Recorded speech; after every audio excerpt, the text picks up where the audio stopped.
Integrate it. Add wins to your career. Welcome back to our channel integrated. हमने पिछले video में Jagat Singh first के बारे में पढ़ा, उन्होंने क्या क्या काम किए उससे पढ़े। अब हम आगे लेंगे। नेक्स्ट हमारे मेवाड़ के शासक है राज सिंह। मैंने पहले ही बताया था आपको राज सिंह के बारे में कि राज सिंह प्रताप के बाद कोई महान शासक हुआ तो राज सिंह 1658 से लेकर ये 1680 तक शासक रहे थे। राज सिंह थोड़े आक्रामक नीति के थे। राज सिंह का एक ही था, विरोध करना, फिर आगे वो चाहे कोई भी हो। राज सिंह के राज्याभिषेक के समय राज्याभिषेक हुआ, उस समय अब शासक शाहजहां था। शाहजहां ने 6000 जात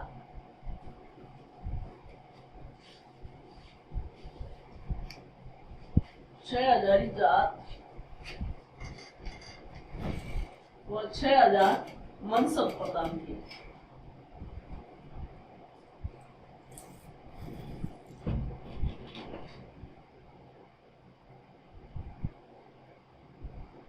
मुगल काल में जो मुगल दरबार में रहते थे उन शासकों को मनसब प्रदान करते थे कि उनके कितने सवार रहते हैं, घुड़सवारों के अकॉर्डिंग उनको जो है मनसब प्रदान करते थे। तो अमर सिंह के बाद कर्ण सिंह के बाद जगत सिंह तक तो 5000 मनसब था उन्हें, लेकिन उन्हें शाहजहां ने अब जो है 6000 का मनसब दिया। ठीक है, मनसब हो गया। अब क्या हुआ कि जगत सिंह फर्स्ट ने चित्तौड़ के किले का पुनर्निर्माण शुरू किया था। वो पुनर्निर्माण कंटिन्यू रखा किसने? राज सिंह, चित्तौड़ के किले में।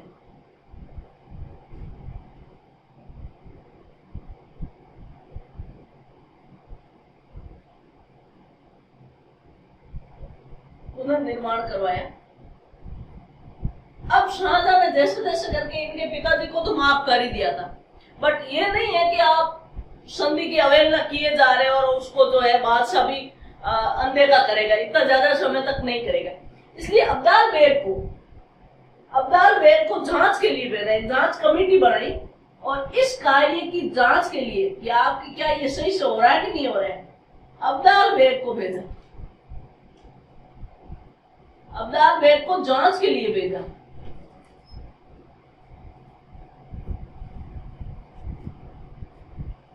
अब्दाल बेग ने जांच की और जांच में ये सही पाया गया कि रियल में ही वहां पे क्या है पुनर्निर्माण करवा रहे थे, और वैसे करवा ही रहे थे। जगत सिंह फर्स्ट ने पुनर्निर्माण शुरू करवाया और जो कंगूरे और दीवारें क्षतिग्रस्त हो गई थी वो उनको पुनर्निर्माण करवा रहे थे। ये इसका अब शाहजहां से ऐसे हो गया ये बात, इसलिए शाहजहां ने सादुल्ला खां को, किसको भेजा? सादुल्ला खां को। ये नाम बड़े इंपोर्टेंट है भाई, आप देख लेना, आपको ऑप्शन में मिलेंगे ये सब कि जो जांच कमेटी आई किसकी अध्यक्षता में आई? अब्दाल बेग के। शाहजहां ने प्रथम बार चित्तौड़ के किले की दीवारों को ढाने के लिए किसको भेजा? तो सादुल्ला खां को। तो शाहजहां ने सादुल्ला खां को भेजा।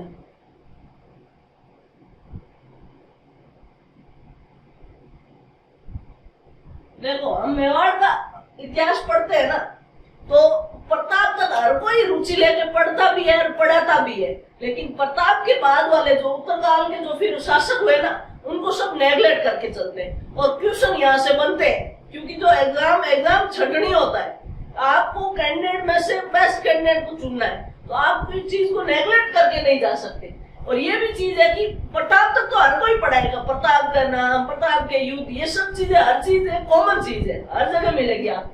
लेकिन प्रताप के बाद के जो शासक है उनका डीपली नॉलेज करना बहुत जरूरी है, क्योंकि यहाँ से बुक्स है, इनके द्वारा बनाई गई चीजें, इनकी घटनाएं हैं, छोटी छोटी घटनाएं, ये एग्जाम में बार बार आती रहती। तो प्रताप के बाद के शासक भी उतने ही इंपोर्टेंट है जितने पहले के। तो राज सिंह इस समय सादुल्ला खां को भेजा। सादुल्ला खां ने जो निर्मित दीवार थी उसको गिरा दी, निर्मित दीवार को गिरा दिया, और कोई कंगूरा वगैरह जो बनाया था वो सब गिरा दिया। गिरा के 15 दिन तक ये चित्तौड़ में ठहरा था।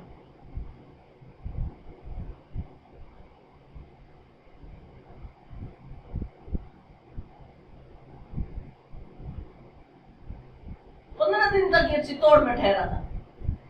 अब राज सिंह ने कहा कि हम डायरेक्ट युद्ध तो करेंगे ही नहीं, आप आगे दीवार गिरा दी कोई बात नहीं, वापस जाएंगे तब वापस बढ़ाएंगे। तो सादुल्ला कहा जैसे ही जाता है वापस शुरू कर देता है युद्ध निर्माण। अब इन्होंने ये टेक्निक अपना ली, आप डायरेक्ट युद्ध करके क्यों सती करवा रहे हो अपना, ठीक है वापस तो जाएंगे, मुगल आगरा तो जाएंगे, पीछे हम शुरू कर देंगे वापस।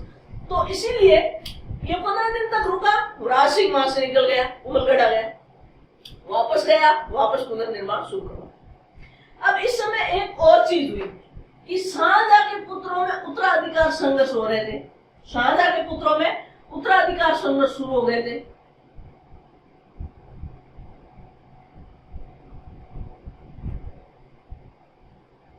और इस संघर्ष का मतलब है कि दिल्ली के अंदर राजनीतिक अस्थिरता शुरू हो गई। अब इस अस्थिरता का फायदा राज सिंह को लेना ही था। राज सिंह बड़ा ही चतुर शासक था, इसने सीधा सीधा फायदा उठाने के लिए इसने कहा सीधे सीधे ऐसे तो कैसे कहूंगी मैं मुगल को डायरेक्ट लूट रहा हूं। इन्होंने टीका दौड़ शुरू की, टीका दौड़। अब ये भाई टीका दौड़ क्या है? टीका दौड़ के अंदर ये यूं होता था कि वर्षा काल के बाद या वर्षा काल के पहले दिन से शुरू होता था। अपने राज्य की क्षेत्र, जैसे राज्य की सीमा है, इस सीमा से पार, जैसे राज्य की सीमा तो है ही है, जैसे मेवाड़ का शासक है तो मेवाड़ की सीमा तो है ही है, मेवाड़ सीमा से पार एक शिकार के लिए दौड़ आयोजित की जाती थी और सीधी सीधी ये एक राजनीतिक दौड़ थी। राजनीतिक दौड़ यूं थी कि ये दौड़ आयोजित की जाती थी, जितनी दौड़ और जितने थानों पर वो राजा शासन मतलब अधिकार कर लेता वो उसके अधीन हो जाती, या भूमि जिसके उसको कोई रोकता नहीं वहां तक उसकी। जैसे प्राचीन समय में राजस्व के ये नहीं होते थे वैसे ही। तो ये टीका दौड़ प्रारंभ की और आसपास के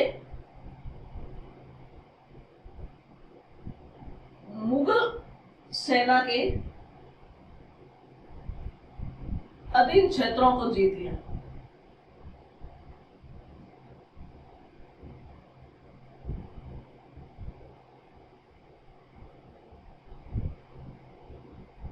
इस टीका दौड़ में थे ये। अच्छा एक चीज और, जब इसका राज्याभिषेक हुआ था उस समय इसने एकलिंग जी की यात्रा की थी, एकलिंग जी की यात्रा की। एकलिंग जी का मंदिर कैलाशपुरी नालंदा में, एकलिंग जी की यात्रा की और एकलिंग जी की यात्रा करके वहां पे रत्न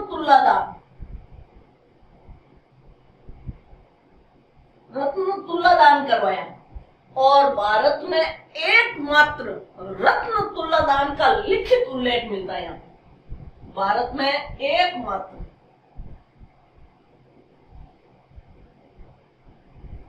रत्न तुल्लादान का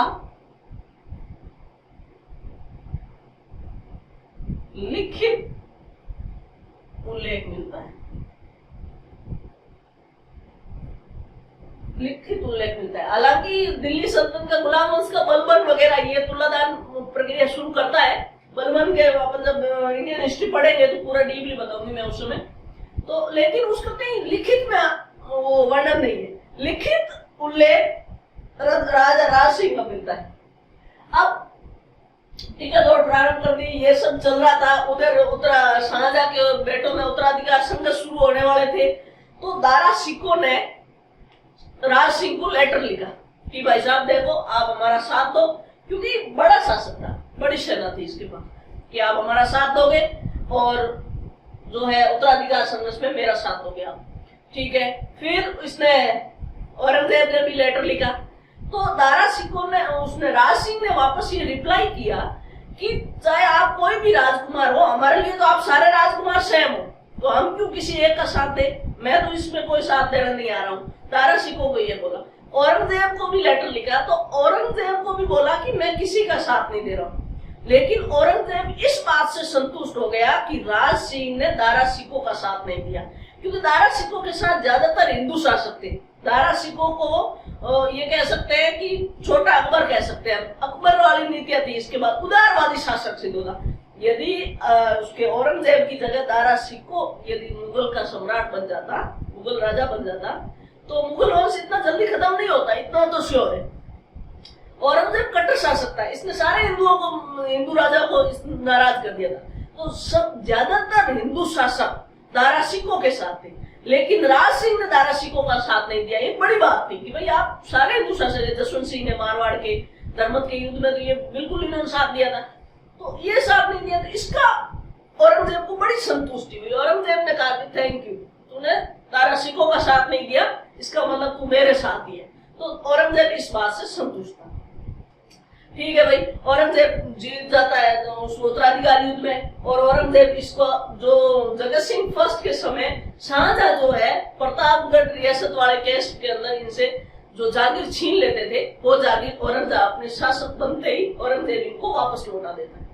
अब ये चीजें चली रही थी कि 1658 की घटना हो जाती है। 1658 में क्या होता है, 1600 ये बात ये होती है कि किशनगढ़ का शासक था रूप सिंह। किशनगढ़ का शासक था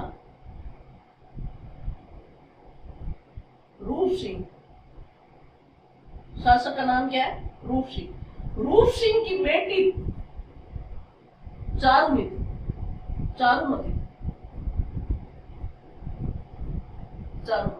और इसका बेटा है मान सिंह।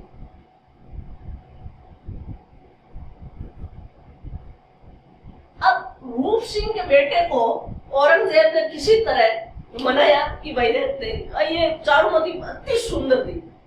एक छोटी सी कीमती ये भी है कि एक बार कहीं औरंगजेब का चित्र बना के रखा हुआ था, औरंगजेब वहां से गुजर रहा था, और चारुमती है वो चारुमती है वो औरंगजेब के चित्र पे जूते मार रही है। ठीक है, ये घटना औरंगजेब देख लेता है। औरंगजेब कहता है शादी करूंगा तो इसी से करूंगा, लेकिन इसका कोई ऐतिहासिक उल्लेख नहीं मिलता। ये सब किंवदंतियां है और दंत कथा है। हो सकता है ऐसा हुआ भी हो, नहीं हो, कोई इतिहास में इसका कोई वर्णन नहीं। इतिहास में ये वर्णन है कि ये भाई जो चारुमती है ये वैष्णव धर्म को मानने वाली, यानी भगवान विष्णु की पूजा करने वाली, वैष्णव धर्म को ये मानने वाली है। और ये मतलब मुस्लिम शासक से तो ये कभी भी शादी नहीं करना चाहती। तब ये एक राज सिंह को लेटर लिखती है। राज सिंह थोड़ा सुंदर भी था, सुंदर राजा था उस समय का, बहुत सारे विवाह किए इसने। तो ये राज सिंह को लेटर लिखती है, और राज सिंह को ये लेटर लिख के कहती है कि भाई आप मेरे धर्म की रक्षा करोगे, और क्योंकि मैं हिंदू धर्म में अटूट विश्वास करती हूँ तो मेरा धर्म खंडन नहीं होना चाहिए। राज सिंह तो इसी की ताक में था। राज सिंह ने कहा ठीक है मैं तेरे से शादी कर लूंगा, वापस लेटर मिल जाता है। इसी दौरान ये जो युद्ध होता है, इस युद्ध के समय सलूमर का एक सरदार है रतन सिंह चुंडावत। सलूमर का सरदार है रतन सिंह चुंडावत।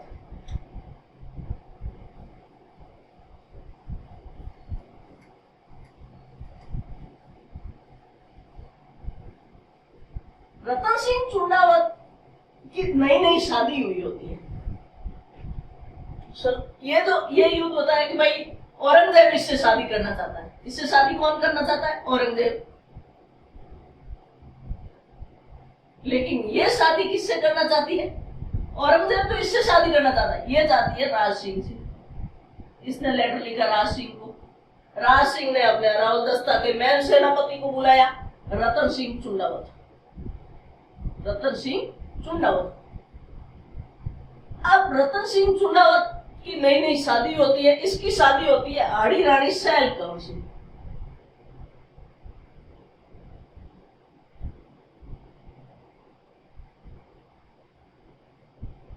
इसको ये बोला गया था कि राज सिंह शादी करने जाएगा, औरंगजेब के साथ जिसकी सगाई फिक्स हुई हो उससे शादी करने जा रहा है। तो औरंगजेब बैठा थोड़ी रहेगा, वो भी तो सेना लेकर आएगा तो तोरण मान देगा कि युद्ध करेगा।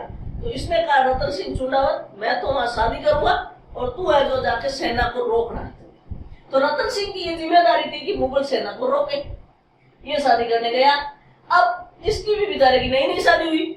इसने कहा कि भाई एक कोई सैनिक को भेजा कि मेरे को एक है जो सेनानी दो, जैसे मारवाड़ी में शब्द है सेनानी। तो सेनानी में क्या होता है कि भाई कोई निशानी दे दो। तो ये सेनानी मांगी इसने, कोई सेवक को भेजा और रानी को बोला कि भाई युद्ध के मैदान में, क्योंकि युद्ध जाएंगे तो महीने 2 महीने चलेगा युद्ध, तो एक सेनानी दो। रानी ने कहा कि बापड़ा जा तो तो ये युद्ध में रहा है और सेनानी मांग रहा है, इसका मतलब क्या युद्ध करेगा? ये मेरी वजह से अपने कर्तव्य से मुंह मोड़ देगा, कर्तव्य से विमुख हो जाएगा और ये इतिहास में मुझे कलंकित करने के लिए काफी रहेगा। भाई युद्ध करेगा, युद्ध करते करते मेरी याद आएगी और ये अपने कर्तव्य से विमुख हो जाएगा, पूरा ध्यान नहीं दे पाएगा कर्तव्य पे, इसलिए इतिहास में मुझे कलंकित करने के लिए घटना काफी होगी और मैं इतिहास में हाड़ा वंश को इस तरह कलंकित होते नहीं दे सकता। इसने क्या किया, सेवक के हाथ से ली तलवार और अपना सिर काट दिया और ये सिर काट दिया और ये सिर सेनानी के रूप में परोस दिया किसको? रतन सिंह चुंडा को। अब रतन सिंह को हैरान रह गया, बट उसकी क्या वो बड़क उठी एकदम युद्ध में जाने के लिए, उसने रानी का कटा हुआ सिर गले में बांधा और गले में बांध के युद्ध में तोड़ पड़ा। इस समय औरंगजेब की सेना को हरा देता है, हालांकि ये वीर गति को प्राप्त हो जाता है, वीर गति को प्राप्त हो जाता है। तो मेघराज मुकुल में ये घटना लक्ष्मी कुमारी चुंडावत की बुक में भी है। लक्ष्मी कुमारी चुंडावत की बुक है राजस्थान के इतिहास के बारे में, तो उस बुक में ये कहती है कि ये घटना राज सिंह चारुमती को सुनाता है। बाद में राज सिंह चारुमती को सुनाता है कि जब मैं तेरे से युद्ध करने मैं तेरे से शादी करने आ रहा था तब हमारे बीच में ये घटना घट गई थी और एक महारानी और एक हमारे इतिहास में एक मेघराज मुकुल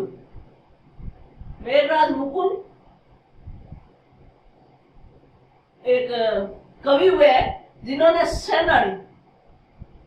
सेनानी कविता लिखी। कविता का नाम क्या है? सेनानी।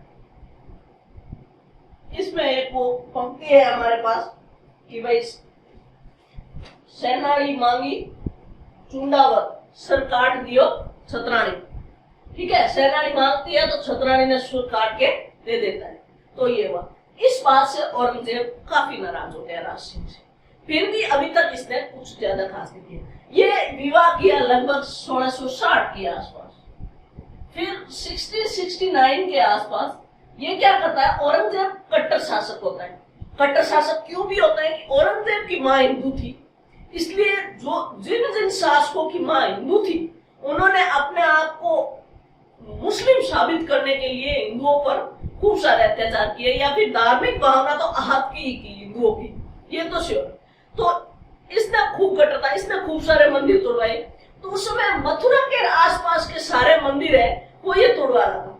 तब एक दामोदर नाम के आदमी है, दामोदर वगैरह, वो क्या इस मंदिर को लेके आते हैं यहाँ पे।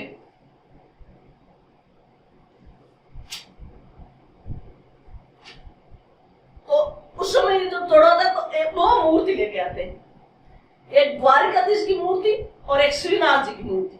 दो मूर्तियां लेकर दामोदर नाम का एक आदमी होता है, दामोदर स्वामी, ये गोस्वामी होते हैं।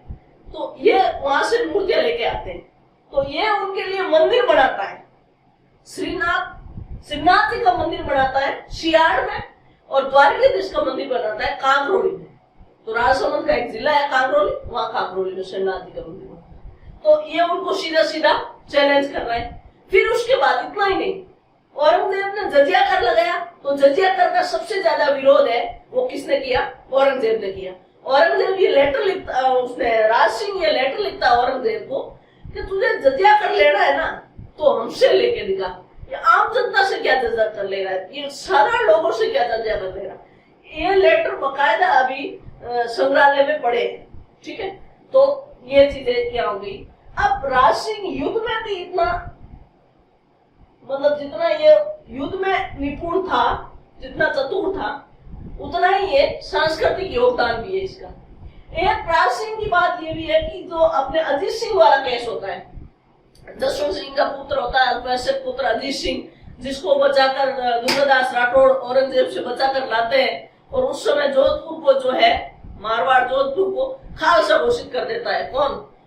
औरंगजेब। खालसा का मतलब होता है कि वो भूमि जो सीधी केंद्र के अधीन होगी, और अजीत सिंह को मारने के लिए कोशिश करता है। उस समय दुर्गादास राठौड़ अजीत सिंह को राज सिंह के पास ले आता है, तो अजीत सिंह की हेल्प की। ये वही मारवाड़ के अजीत सिंह है। जब हम मारवाड़ पढ़ेंगे तो इसकी पूरी पूरी स्टोरी बताऊंगी मैं कि अजीत सिंह के बारे में क्या है। तो अजीत सिंह को आश्रय दिया और केलवा नामक जागीर दे दी। केलवा नामक जागीर दी कि इस जागीर से जो भी इनकम होगी उसके किससे लालन पालन कर सकते हैं, अजीत सिंह को। तो वीर दुर्गादास राठौड़ की भी हेल्प करते हैं ये इस समय। तो इस बात से भी नाराज हो जाते हैं। उस समय इनको लेटर लिखता है औरंगजेब की भाई आप अजीत सिंह को मुझे सौंप दो, लेकिन ये हरगिज नहीं मानता है कि अजीत सिंह को नहीं सौंपेंगे आप। अब इसके बाद इसके हम देखेंगे कि इसकी सांस्कृतिक योगदान क्या है, क्योंकि क्वेश्चन है। एक बात ये तय है कि एग्जाम में जो भी क्वेश्चन आते हैं वो ज्यादातर है वो सांस्कृतिक योगदान से क्वेश्चन आते हैं। तो सांस्कृतिक योगदान से इनके क्वेश्चन बनेंगे। तो राज सिंह के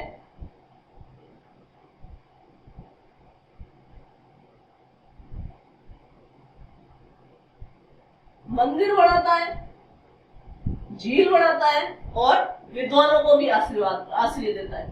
तो एक तो ये मंदिरों का निर्माण करता है, मंदिर निर्माण, ये झील या बावड़ी बनाता है,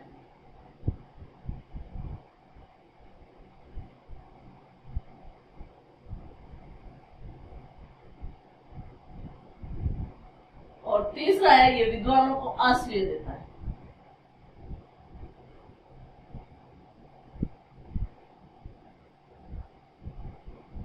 ठीक है भाई। अब मंदिर निर्माण में इसको देखेंगे। इसने मुख्यतः 3 मंदिर बनाए। पहला बनाया सियाड़ में। सियाड़ कहाँ है? नाथद्वारा में। और यहां मंदिर बनाया श्रीनाथ जी का मंदिर। किसका मंदिर बनाया? श्रीनाथ जी का मंदिर। दूसरा बनाता है कांकरोली में। और कांकरोली कहाँ है? कांकरोली है राजसमंद में। और ये मंदिर बनाता है द्वारकाधीश का, द्वारकाधीश का मंदिर। और तीसरा मंदिर बनाता है अम्बा माता का मंदिर। और ये मंदिर बनाता है उदयपुर में। तो वैसा राज सिंह है वो 3 मंदिरों का निर्माण करवाता है। फिर ये झील बनाता है। झील में देखो फर्स्ट बनाता है राजसमंद झील। राजसमंद झील, ये झील कहां पे है? राजसमंद में है। फिर एक बनाता है त्रिमुखी बावड़ी। त्रिमुखी बावड़ी का निर्माण करवाता है। और ये त्रिमुखी बावड़ी कहां पे है? बड़ी उदयपुर, देवारी में। देवारी में। और तीसरा बनाता है जाना सागर तालाब। जाना सागर तालाब, ये जाना सागर तालाब कहां बनाता है? बड़ी उदयपुर। ये जगह का नाम है बड़ी उदयपुर।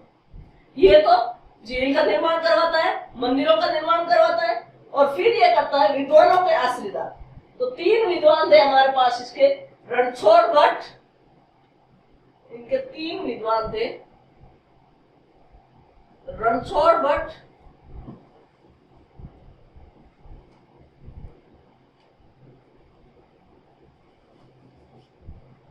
सदाशिव भट्ट, रणछोड़ भट्ट, सदाशिव भट्ट, और एक है किशोर दास।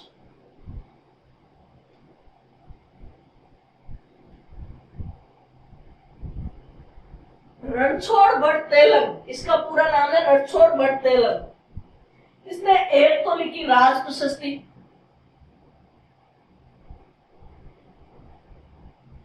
और एक लिखी अमर काव्य वंशावली।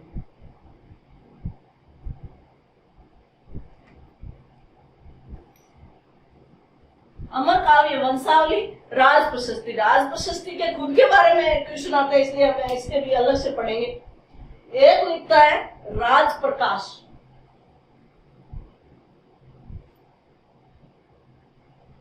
और ये लिखता है राज रत्नाकर।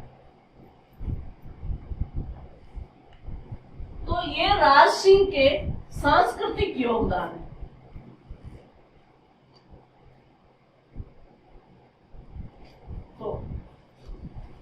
इसको मैं कहूंगी कि ये 1000 गुना इंपॉर्टेंट है, ये 1000 टाइम इंपॉर्टेंट है।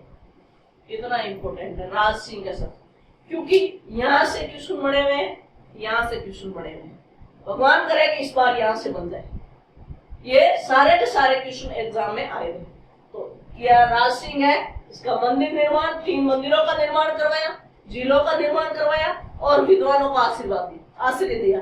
3 विद्वान थे, रणछोड़ भट्ट, सदाशिव भट्ट और किशोरदास। किशोरदास राजप्रकाश, राजरत्नाकर और राजप्रशस्ति और अमर काव्य वंशावली। अब इसकी एक उपाधि के लिए ये प्रसिद्ध है। इनकी उपाधि है, एक तो है हाइड्रोलिक रूलर।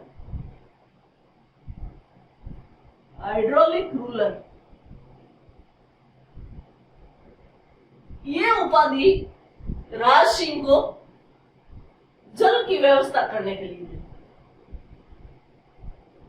जल की व्यवस्था करने के कारण ये मिला।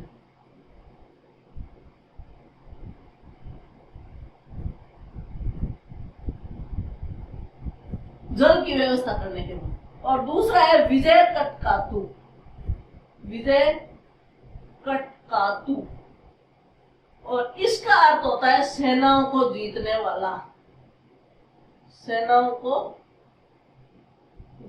वाला।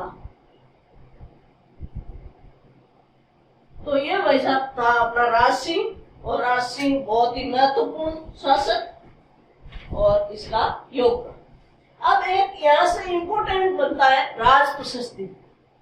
राज प्रशस्ति का क्वेश्चन आता है, तो हम इसको थोड़ा सा देख लेते हैं, इसको राज प्रशस्ति के बारे में। राज प्रशस्ति का यूं क्वेश्चन आएगा कि राज प्रशस्ति की रचना किसने की? रणछोड़ भट्ट ने। ये कहां लिखी हुई है, क्यों हुई? देखो 1665 के आसपास, यहाँ पे 1682 के आसपास राजसमंद झील बनाना शुरू की। राजसमंद झील की स्थापना की। ये राजसमंद झील की कहां स्थापना की? जहां राज सिंह के दादा आकर बैठ गए थे, 9 चौकीपाल पर। कहां पे? 9 चौकीपाल। और इसी 9 चौकीपाल पर 25 शिलाओं में संस्कृत की, यहाँ पे क्या है 25 शिलाओं में 25 पत्थर है, उन पत्थरों पर ये सर्ग बोलते हैं। संस्कृत के जो दूर होते हैं उनको सर्ग बोलते हैं। तो 25 शिलाओं में जो इसके रणछोड़ भट्ट के सर्गों का वर्णन किया गया है। तो ये विश्व की सबसे बड़ी लिखित प्रशस्ति है, विश्व की सबसे बड़ी, ये संस्कृत भाषा की है।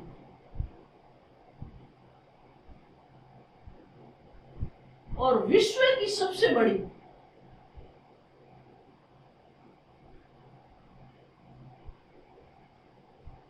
लिखित प्रशस्ति है। कैसी? शिलालेख पर लिखित।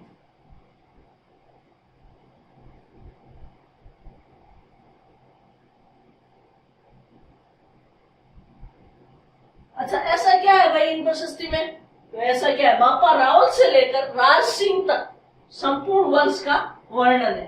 तो क्या है इसमें? बापा रावल से लेकर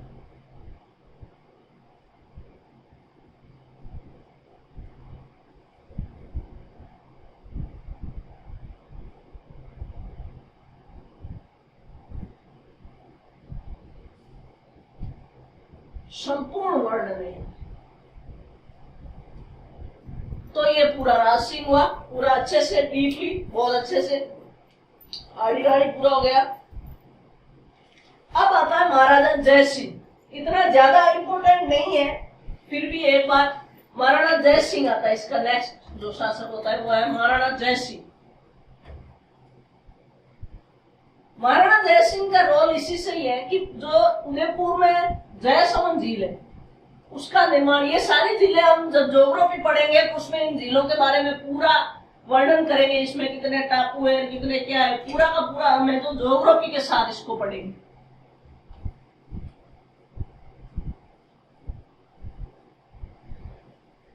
फिर बनते हैं महाराणा जय सिंह 1680 से लेकर 1691 तक। महाराणा जय सिंह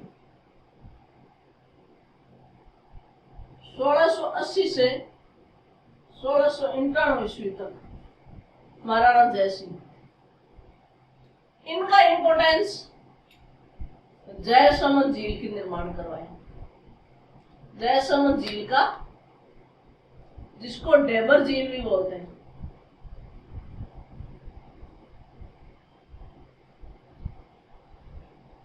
निर्माण करवाए। तो महाराणा जय सिंह का ये महत्वपूर्ण है। उसके बाद महाराणा जय सिंह का इस समय क्या होता है, औरंगजेब का पुत्र होता है अकबर। तो औरंगजेब का पुत्र अकबर है, जो अकबर इस समय विद्रोह करता है। इस समय औरंगजेब का पुत्र अकबर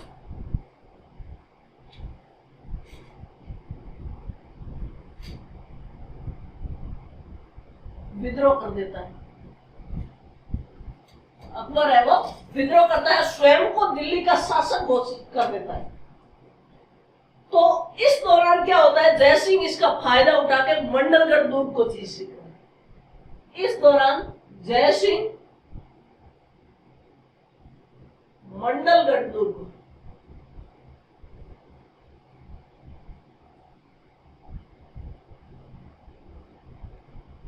तो जब जब उसमें दिल्ली पे राजनीतिक अस्थिरता हुई है, तब तक मेवाड़ वालों ने फायदा उठाया है। फिर जब बहुत ज्यादा बाढ़ बढ़ गई, तो ये और भी इसने अकबर का साथ भी दिया और चित्तौड़ के पुनर्निर्माण का कार्य भी चालू रखा। तो इस समय औरंगजेब और महाराणा जय सिंह के बीच में काफी टकराव हो गए थे। तो वापस ये एक सुलह करते, तो इसने वापस औरंगजेब के साथ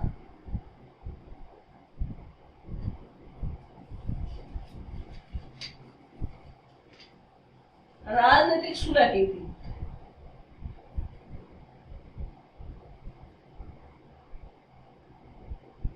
राजनीतिक सुलह की थी उस समय। तो ये फिर दूसरा शासक होता है अमर सिंह सेकंड। इंपोर्टेंट शासक है अमर सिंह सेकंड। और इंपोर्टेंट क्यों भी है, क्या है अमर सिंह सेकंड की ये घटनाएं, ये भी अपन देख लेते हैं। अमर सिंह सेकंड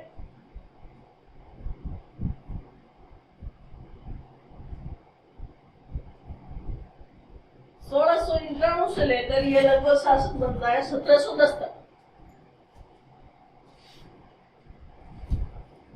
इस समय एक महत्वपूर्ण घटना घटी, वो घटना थी देवबारी का समझौता। ये एग्जाम में बहुत बार आता है, देवबारी समझौता। देवबारी समझौता हुआ था 1708। क्या था ये समझौता, किसके खिलाफ हुआ, क्या हुआ, ये पूरा 25 जून 1708 को मेवाड़ के अजीत सिंह सेकंड, मेवाड़ के अमर सिंह सेकंड, सॉरी,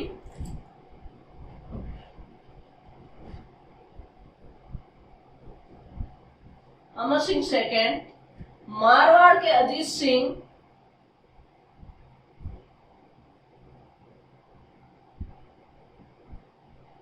और आमेर के जय सिंह,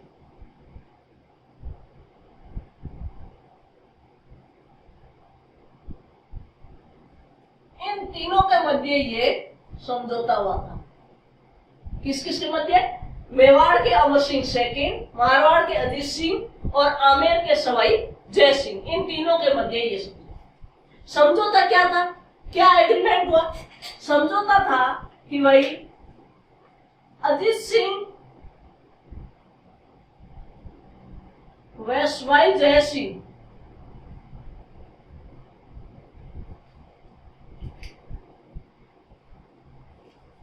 पैतृक राज्य प्राप्त करने में सहयोग करेंगे।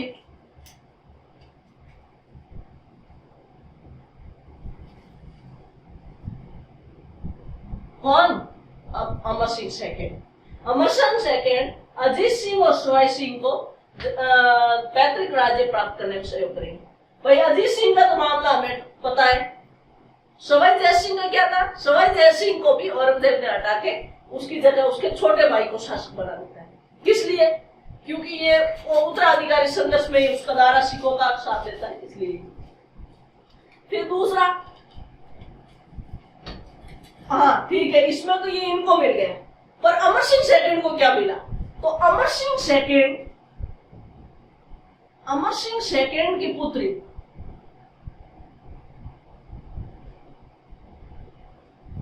चंद्रकमल का विवाह करेंगे किसके साथ? सवाई जय सिंह के साथ। तो विवाह करने से क्या होगा? विवाह करने से ये होगा कि चंद्रकमल का बेटा आमेर का अगला शासक बनेगा।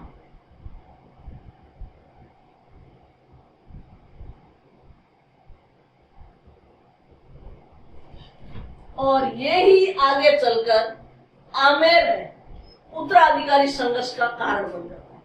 उत्तराधिकारी संघर्ष होता है आमेर में माधव सिंह और ईश्वर सिंह के बीच में, क्योंकि सवाई जय सिंह की ऑलरेडी पहले एक बेटा था और उसके बाद चंद्रकमल का बेटे को वापस ये मेवाड़ वालों के दबाव में संधि के तहत ही बढ़ाते हैं, तो ये वापस उसके। अच्छा, इसमें ये क्वेश्चन ये पूछा जाता है कि एक क्वेश्चन अधीनस्थ बोर्ड की एग्जाम में पूछा गया है कि देवारी समझौता किस शासक के खिलाफ किया गया था, किस साल? तो ये था बहादुर शाह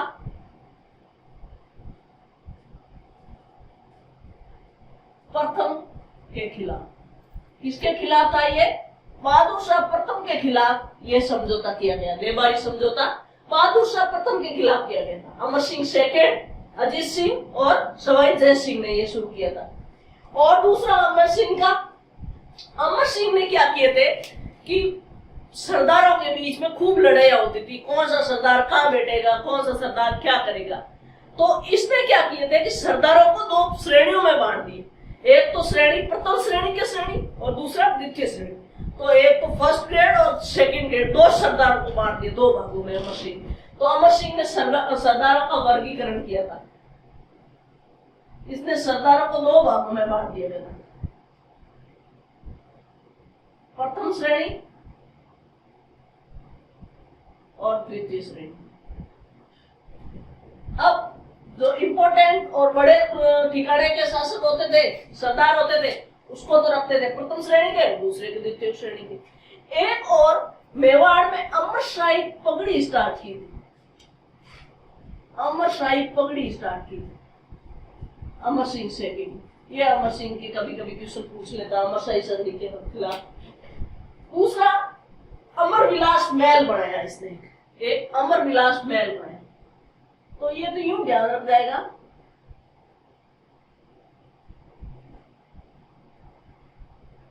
अमर विलास महल बनाया। तो अमर विलास नाम से तो ऐसा नहीं पूछते सीधा सीधा, फिर भी कभी पूछ ले। तो ये हमारा अमर सिंह सेकेंड पूरा था। Thank you. नेक्स्ट अपन पढ़ेंगे जगत सिंह सेकेंड, वो नेक्स्ट वीडियो के अंदर।